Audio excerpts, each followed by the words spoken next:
Welcome to Healing from the Ground Up.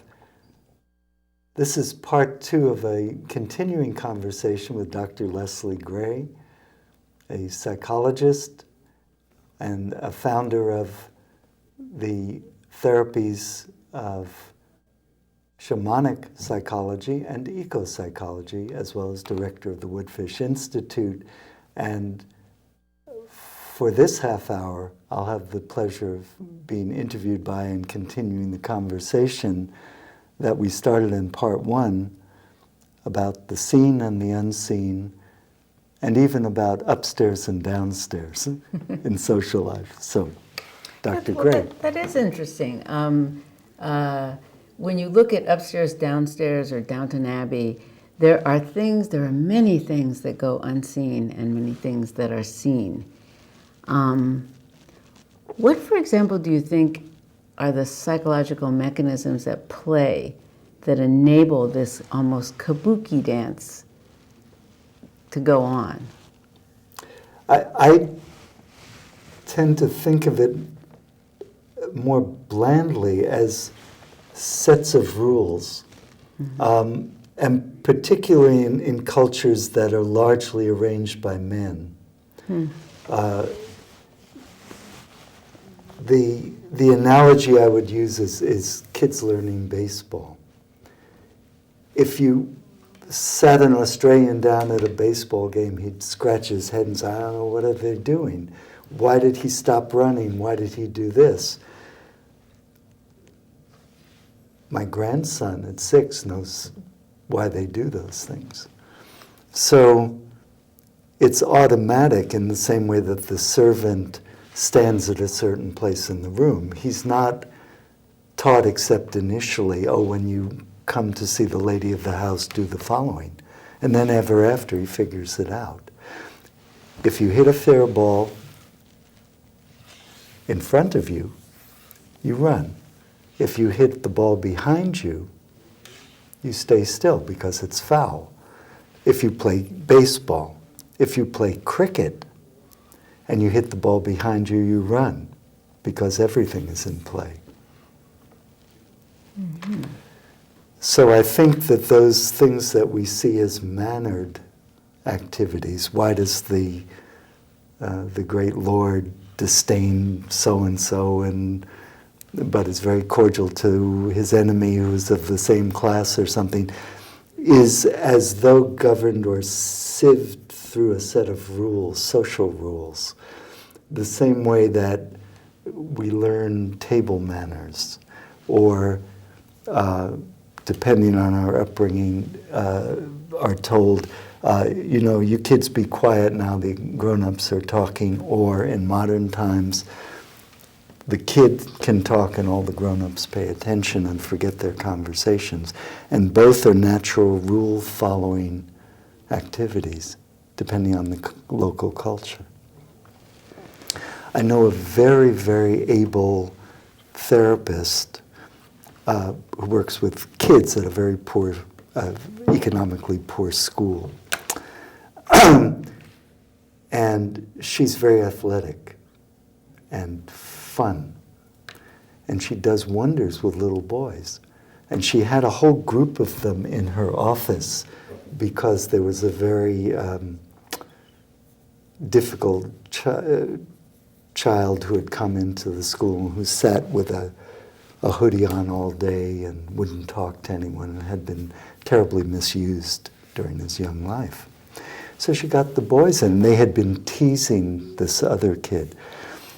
And she had a long conversation with them about boy talk and girl talk, and how boys sometimes express friendship in a rough way, and many things like that. And the boys knew the rules.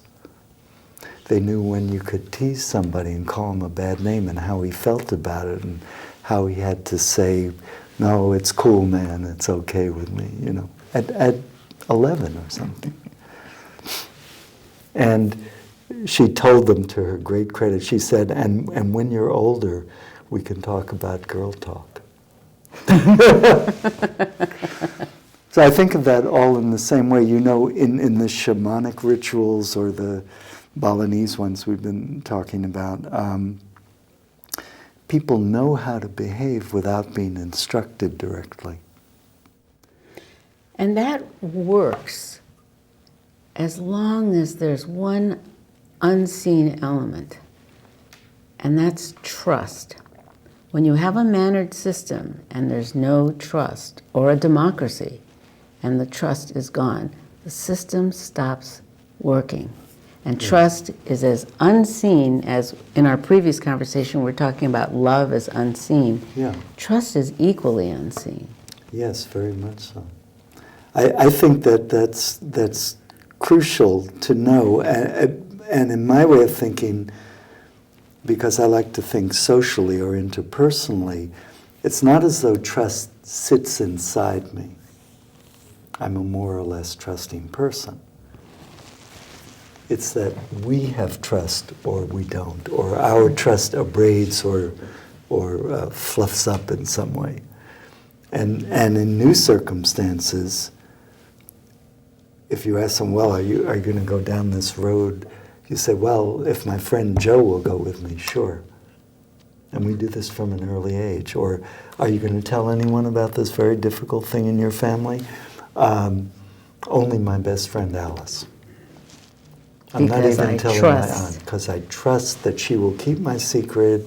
She understands me. She's a girl like I am and knows my ways, that kind of thing. And people put their life in each other's hands that way, often actually, in battle or even just being driven around. So, or as you were saying earlier, who do you trust with your kids? You had posed a very interesting question about these mannered societies, like the Downton Abbey one. How could someone look down on a servant, as many of them did, think they were lesser beings in some way, and still have them wet nurse their children, or educate their children, or care for their children on a long journey somewhere? So they weren't trusting that the person was an elevated person. They were trusting the person would actually do what her place demanded. and aren't they ultimately trusting that this system will be enforced? Yes. That there's an umpire, in this case, the Lord will turn from very cordial and congenial to a blusterer. And what backs him up? That's a good question, Can he too. really, he can't do that without a culture that provides him, often, if it gets pushed that far, with violence as the consequence. I think that's exactly right, that when in Downton Abbey, for instance, the Lord of the Manor threatens a blackmailer and says that he will have that person thrown in prison and ruined, and that the man knows he can do that, that he, the Lord, can exercise that suasion. So he wouldn't have to put the manacles on himself. He would tell the Lord Chancellor, who would tell the Chief of Scotland Yard, say. And power is exercised, again, in the world of men, but also with women. Who you know, who trusts you, can do a favor for you. So you can exert more power than an individual person would have. And that's true also in the healers we've been talking about, that some of them are seen as frauds, some of them are seen as true healers, and as having a lot of spiritual power. But at least in the cultures I'm familiar with, those healers who know how to heal also know black magic. So you have to trust that they're going to exercise the healing power and hold back the malicious one.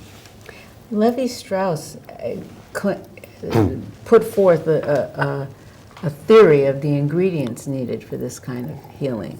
He said that you need, first of all, a shaman or a healer who believes in themselves, who trusts their own ability to be effective as a healer. And then you need a patient who believes that this person can heal them. And then you need a social group that sanctions this as the way that healing takes place. And he's trying to say that when you have those dynamics at work, that accounts for the extraordinary shamanic healing. I'm not sure about the accounts for part. Neither am I. I think he's close. He has identified ingredients that tend to be in most of these societies. Although, again, there's a caveat, and an important one. If you invoke the healing, if you seek the aid of the Spirit, if you ask to be possessed by the gods, it may or may not happen. And almost all the traditional healers that I'm familiar with do not claim that it's their personal power at work. If the healing happens, it happens because of the gods or because of the spirits or something. They know techniques. There was an old book when we were all much younger, Technicians of the Sacred. Did you ever see that? Mm-hmm. Yeah. These wonderful narratives of ceremonies, rituals, procedures of healing or change. We've had them as long as there have been human beings. There have always been sacramental moments, birth, death, circumcisions and conversions and marriages and all this stuff, always. And they are rule governed in, I think, the same way as other social conventions. I agree with Levi-Strauss in that regard. I think that the way the rules operate can feel mysterious because we can't put reason to it. But if you were given a choice, is it right to X or Y, people and cultures will know. I think without direct instruction. Yeah, I just think... Through observation. It's his way, I think, of saying that the glue that's holding all this together is trust. Yeah. And it's trust in persons, in social structures. I know if, for example, if I go to see my grandson's teacher, I expect a certain exchange. If the teacher throws hot water at me, I will be very surprised. I expect a certain conversation and discussion. I mean, it's within a structure. If I go to a funeral, the same thing, or a wedding. So, if I go to a healer, I'm ready to be surprised. And that's very crucial. The element of surprise. A friend of mine is a Traeger practitioner, and before I had heart surgery, she was working on me. And I saw a column of white light. And I didn't make anything of it. She was ecstatic. Said, oh, this is what people see when such and such, now you're ready for your surgery. It came from nowhere, from the invisible. Isn't the invisible most of what there is? Isn't there vastly more dark between the stars than there are stars shining? Yes, and dark energy too. That moves the cosmos. So, in the old Freudian sense, that we're moved by our unconscious urges and desires and forgotten memories. Man who should have stuck to literature, I think. given up therapy to more capable people, but boy, he had an interesting sense of the kind of things we're talking about, what is unknown. His interest in the unconscious evolved out of his interest in hypnosis. Mm-hmm. This is true. And out of an interest in dreams, but... So isn't it interesting that his looking at this phenomenon of mesmerism or hypnotism or whatever state it was then would lead him to focus so powerfully on the non-seen, the unconscious, the invisible. Jay Haley said that in these hypnotic experiments in the 19th century, when people could not, when the person who had been hypnotized or entranced or mesmerized could not explain why he did what he did, there had to be the construction of some idea of an unconscious motivating or directing something within the person. Why did he suddenly tap the table when he had forgotten that the hypnotist had said, when so-and-so walks in the room, your fingers will... Because it was unconscious. And so that and also the difficulty of reviving memories in people who'd been hypnotized. It can also be suggested to the person that they won't remember what has happened. We do this all the time. Said, I wasn't here and it wasn't me. You didn't see me here. You know? Let's not say we did. Yeah, exactly. It stays in Las Vegas in the unconscious. Yeah, exactly. So we have that, and I love those examples, Leslie, because they're conventions of speech. We roll them off automatically. No one told us to use them in these circumstances. Language is that amorphic almost, or it changes a lot. And yet it's the same principle as Freud was earnestly pursuing, you know, what causes memory and forgetting. And we decide, in part, but we decide consensually. And that's the thing that Freud missed in the hypnosis, that it's so interpersonal. It's not someone doing something that then resonates in the other person exactly. It's the hypnotist and the subject are both hypnotized. They're both in a state of rapt attention and absorption and have access to otherwise unconscious resources. I think when he got an inkling of what you just said, he got an inkling, but then he squashed it. I think he by making it negative, he was aware there might be something called counter-transference, but that was to be avoided at all costs or to be analyzed so that it doesn't get in the way. And it might be actually the agency of healing that he would have identified. But that he said transference is the agent of all healing and change. So then I guess it was his disciples who were so avidly eager to it was him. It was him. Mm-hmm. He said that transference is the only way to affect human beings, and that transference is the same psychological mechanism that hypnotists call rapport. Mm-hmm. It's the same thing as hypnotic mutual influence. Uh-huh. But he gave up hypnosis because of a Downton Abbey kind of experience. He was hypnotized. He writes about this in his autobiography, that Freud was hypnotizing a young woman very successfully, relieving her of her problems by helping her to remember their origins, as with many patients suffering from conversion at that time.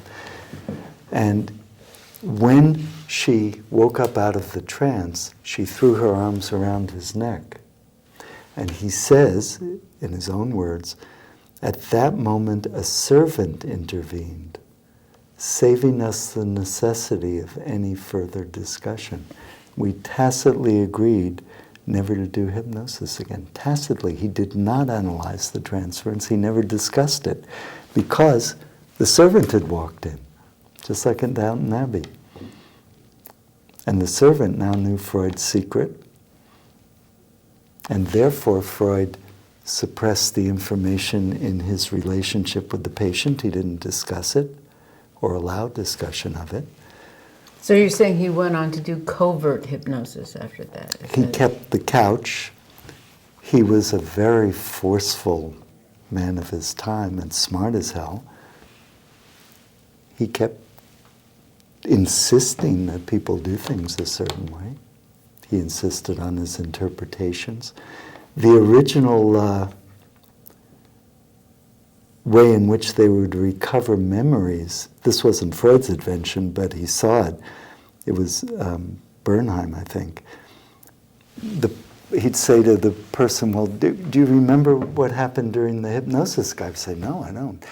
And then Bernheim would press forcefully on the guy's forehead and insist that he could remember. And as he kept pressing, the guy said, oh, I think it's coming back to me.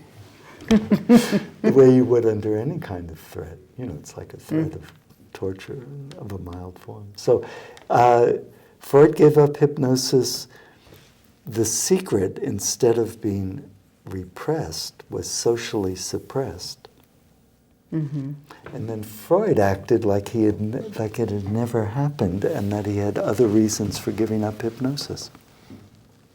Other than being embarrassed. Yes.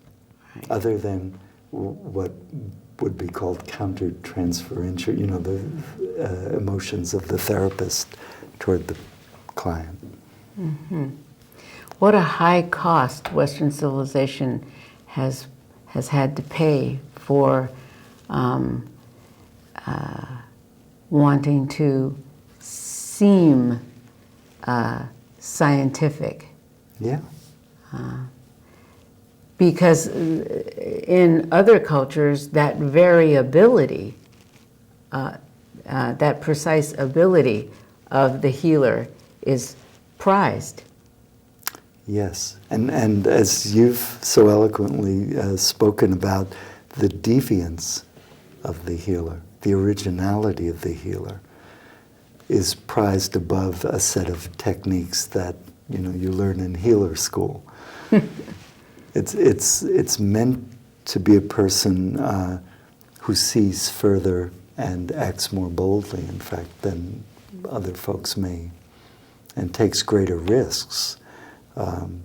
People who go into healing trances, again in Bali, where I'm more familiar with the culture, are at risk. They have long periods of preparation, prayer and fasting and whatnot, to prepare to be possessed by the power of the God. Mm-hmm. And in some cases, they've told me, I don't know that I'll survive this particular experience. This is dangerous. You're exposed to other forces, in the same way that explorers in unknown territory are. And I think maybe the same for shamanic journeying. I don't know if there are instances in which the shaman herself gets caught out or has trouble returning. Maybe not, but or the person herself who. I don't know if it. Well, it depends on how adept you are. Let's assume we're talking about an adept at shamanism. Trouble returning is not the problem. Your very mastery means that you know how to come and go at will. Yeah. But I can give you an example from a person I know who is an Ojibwe shaman, and this is some of the danger. He put himself in the altered state required to do the sucking of the disease out of someone. And his patient was not American Indian, and she was afraid. And he had made a circle of tobacco around her to protect himself and to keep any harm within the circle. And while he was doing the sucking, she had brought her husband along, which was fine with the shaman, and but she was healed. And 2 days later, the shaman had a heart attack and almost died. And after going back and questioning them, he found out that the woman had put her hand out to hold her husband's hand outside of the circle, and the husband had heart disease. Now, that's a kind of shamanic danger. Yes. A sort of contamination of the space, let's say. Yes, and it's not so much you wouldn't return, it's that you might encounter something that you could never have anticipated, and it might be beyond your control. Yes, I think like mountain climbers when they run into Yes, that's a very one of those famous situations. That's a very good analogy. You know, where they're highly trained and highly experienced and have been through all sorts of very difficult, dicey circumstance, and then the rope gives way. Yep. And then there's nothing they can do. Or there's the snow shifts and there's avalanche. Yeah. No, those are kind of more the shamanic. If you're an adept, those are the concerns. Yeah, that you might be washed away, let's say, or something could happen that's beyond your powers. I think is what you're describing. Maybe not. Or well, that would be beyond anyone's powers. Yes, I mean, that's right. It's not not possible to factor it in. Yeah. So, I mean, it's what you said. It's risk-taking to do real healing. Yeah. Yeah, it actually is, because for all the reasons that are implied, but also because there's, in a conventional way, an emotional risk in the intimacy required to affect somebody. Absolutely. And the trust requisite to the relationship that you've spoken of eloquently has to be maintained. And you'll hear secrets and confessions and all kinds of things that are difficult to bear. So part of the training of psychotherapists in the West, I think, therefore, ought to be how you handle that. About which we will have to await our next discussion. This has been great fun, and good night. It's a pleasure. Yeah.